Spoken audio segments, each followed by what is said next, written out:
Retranscription séance d'hypnose transpersonnelle numéro 11, guidée par Céline Cognier. Liberté et espièglerie, femme modèle pour peintre, archange Gabriel, peur limitante. Exploration de la première vie. Marianne, enfant d'environ 5 ans, est tombée dans un puits. Il n'est pas profond, mais c'est trop haut pour qu'elle remonte. Elle ne comprend pas vraiment ce qu'elle fait là, et le garçon avec lequel elle jouait est tout aussi étonné qu'elle en la regardant depuis le haut de ce puits. Un adulte finit par la faire sortir à l'aide d'une échelle, et une fois sauvée, elle se sent plutôt maligne, comme si elle avait vécu quelque chose d'extraordinaire. Assise sur un muret en bord de mer, Marianne a une vingtaine d'années, et se sent comme une aventurière. Elle est indépendante, et elle cherche les aventures. Elle aimerait voyager ou partir d'où elle est, mais ne sait comment faire. Puis, elle trouve un bateau de pirates qui transporte des marchandises et sur lequel elle peut travailler en échange du voyage, mais pour cela, il faut qu'elle se grime en garçon. Le capitaine du bateau la prend sous son aile, et ainsi elle se sent en sécurité parmi tous ces hommes. Ils font la traversée de la Bretagne vers les États-Unis lorsque, accostés dans un port, ils se font attaquer par des hommes de loi qui veulent saisir leurs marchandises. Elle se fait arrêter et on la met en prison. Elle se rend compte à ce moment-là que le capitaine était un peu louche et que ce qu'il faisait n'était pas très clair. Elle se trouve un peu bête d'avoir été si naïve et d'avoir pris tous ces risques. Seule dans une cellule froide ressemblant à une cave humide, elle s'amaigrit et regrette d'être partie sans réfléchir.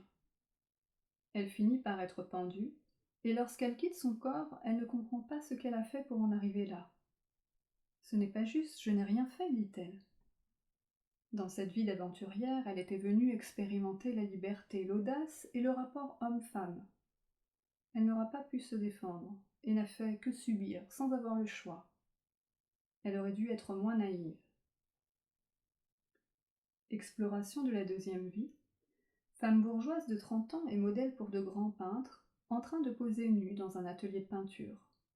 Elle aime ce métier simple et c'est plutôt agréable de se laisser regarder et peindre. Les autres femmes ne comprennent pas pourquoi elle fait ce métier. Elles sont jalouses. Elles aimeraient le faire, mais elles n'osent pas, et moi je trouve cela plutôt amusant. Elle se sent rebelle et pas comme les autres. Elle aime attiser le regard des autres femmes. C'est un sentiment qu'elle aura tout au long de sa vie. À 40 ans, un moment de douceur où elle se perçoit au bras d'un vieil homme élégant. C'est comme un père. Ils se promènent ensemble au bord de l'eau, comme ils font quotidiennement. C'est un ancien professeur en médecine, un érudit, et il lui apprend beaucoup. Lui est fier d'avoir une femme si jolie à son bras. Elle lui apprend la légèreté. Alors que, comme à leur habitude, ils se promenaient ensemble, l'homme se retrouve allongé au sol, évincé d'une crise cardiaque. La consultante ressent que sa vie va prendre un autre tournant, car il la protégeait financièrement. À son âge, elle ne peut plus être modèle et il va falloir qu'elle se débrouille seule maintenant. Grâce aux connaissances qu'il lui a apportées, elle trouve un travail en laboratoire. Elle est fière d'être partie de rien et d'en arriver là. Rien ne prédestinait cette situation. Elle aura eu une longue vie. Elle est accueillie sur les plans célestes par Joseph, son guide. Au bilan de sa vie, elle ressent comme si elle était nettoyée. Il m'enlève ce qui devait être enlevé, les doutes, les incertitudes. C'est un nettoyage qui est fait pour chaque âme. C'est comme s'il fallait retraduire des choses, les remettre à leur place. Le fait de nettoyer permet d'avoir une meilleure compréhension. Au cours de cette vie, elle a appris qu'on pouvait progresser et que l'on pouvait être différent. Elle aurait dû prendre la vie avec plus de sérieux. Le but initial était d'avoir et de faire confiance. Elle devait apprendre à prendre les choses comme elles se déroulent, apprendre la simplicité naturelle. C'était une vie simple. Le lien fait avec la vie de la consultante est qu'actuellement, dans sa vie, elle est à la place de ce vieil homme. Elle enseigne et aide les autres. Elle a appris, elle a eu un modèle qu'elle reproduit. Il ne faut pas qu'elle oublie que c'est agréable et simple d'emmener les autres et de les guider. Elle oublie parfois que les choses se font dans la durée, de façon simple. Partie de la conscience supérieure. Le pire est passé, et maintenant cela ne peut plus être aussi grave. Il faut laisser venir les choses. Les choix qu'elle fait sont faits en conscience. À ce moment-là, l'archange Gabriel apparaît à la consultante. Il lui dit qu'il est là avec elle. Il sait qu'elle a besoin d'être rassurée. Elle ne risque rien. Il est là pour l'aider à la mettre sur la bonne route. Et elle y est. Il faut qu'elle arrête d'avoir peur. Elle se sent toujours en danger alors qu'il n'a pas lieu d'être. C'est comme si elle était entre deux falaises. Elle avance, mais elle s'arrête au milieu parce qu'elle a peur. Elle a l'élan pour faire une partie du chemin, puis la peur la bloque pour finir de franchir cette passerelle, comme si elle se voyait marcher sur une planche pourrie. Mais ce n'est pas la réalité. La peur l'empêche de voir les choses comme elles sont réellement, et elle doit avancer. Gabriel est de l'autre côté pour lui dire de traverser, pour lui montrer comment cela fait lorsqu'elle met de côté cette peur. Il lui remémore comment elle a surmonté son concert et ce qui s'est passé ensuite. C'est limite s'il me rouspète quand même, dit-elle en riant. Il était important pour lui de lui dire cela aujourd'hui car il sent qu'elle n'y arriverait pas autrement. À ce moment-là, la consultante ressent beaucoup de chaleur.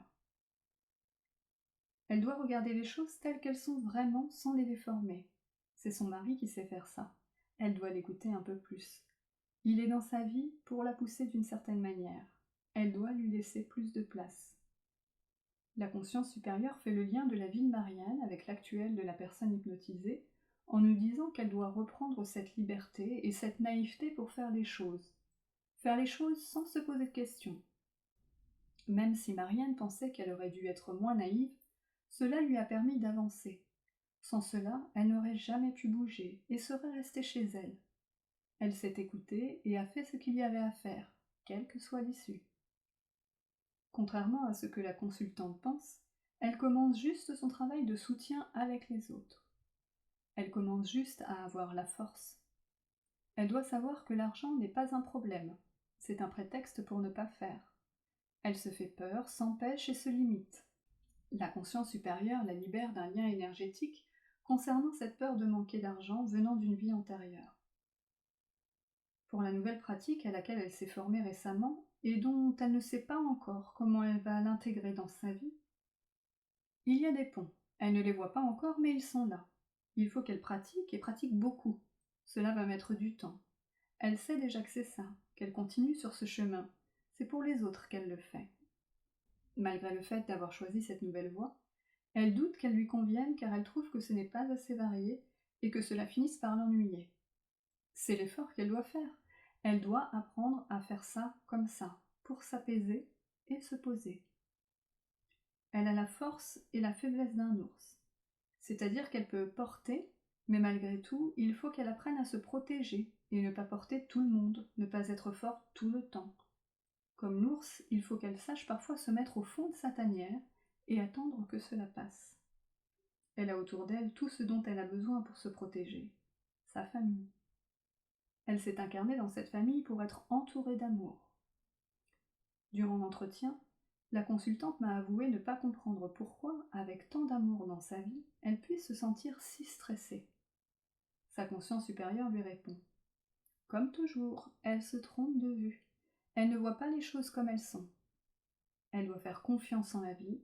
Les choses sont écrites. Ça va, tranquille, ça se déroule. Quand elle veut bien écouter, elle suit son instinct. Mais quand elle a peur, elle ne nous écoute plus.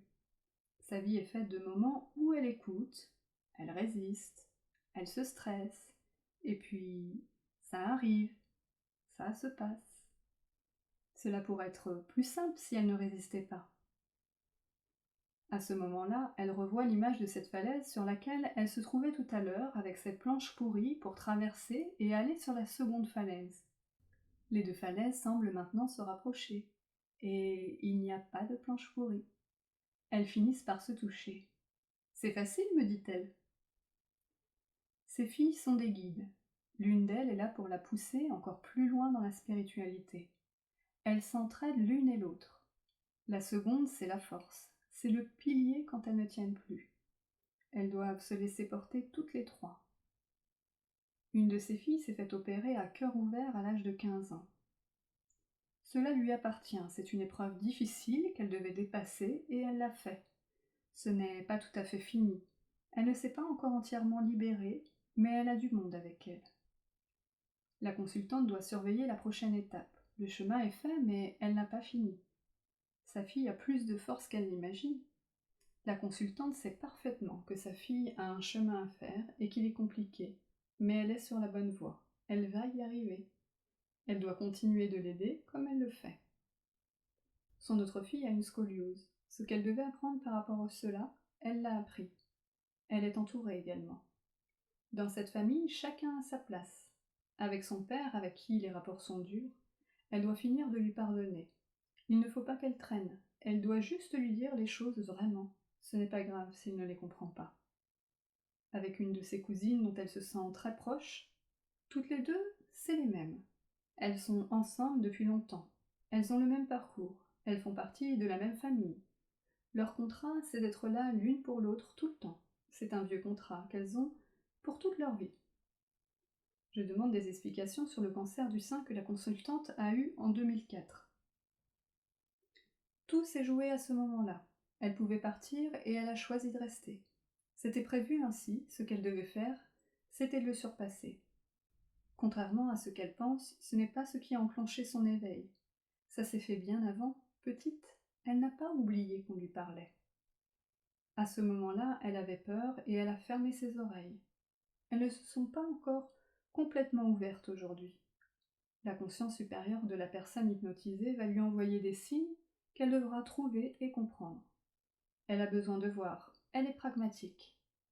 Elle doit juste être attentive.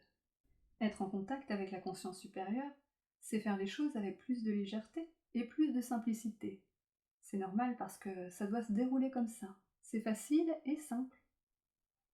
Comment faire la différence entre les messages de notre mental et ceux que la conscience supérieure nous dit? Non, ce n'est pas dans le mental, c'est dans le cœur. Les messages envoyés sont des messages au divin. Ce ne sont pas des messages de peur, on n'envoie que des messages qui dansent. Si elle ne comprend pas, les messages vont lui arriver plus forts. Ce ne seront pas des petits messages. Elle n'a plus le choix, elle devra les écouter. Ce qu'elle a commencé, le fait qu'elle doit porter les autres, il faut qu'elle le continue. Les autres sont accrochés à elle. Elle n'a plus le choix. Elle doit continuer tout en faisant attention à elle. Elle doit comprendre que les choses se font naturellement. Ce sont les peurs qui limitent et qui la limitent. Tout est fait pour qu'elle mène sa mission tranquillement, sereinement. Tout est en place. Elle doit accepter l'idée qu'effectivement l'archange Gabriel, ses guides sont là. Elle le sait, mais elle a tendance à penser qu'elle ne le mérite pas forcément, car c'est moins important ce qu'elle a à faire. C'est important. Dernier message. Aujourd'hui, tout a été dit.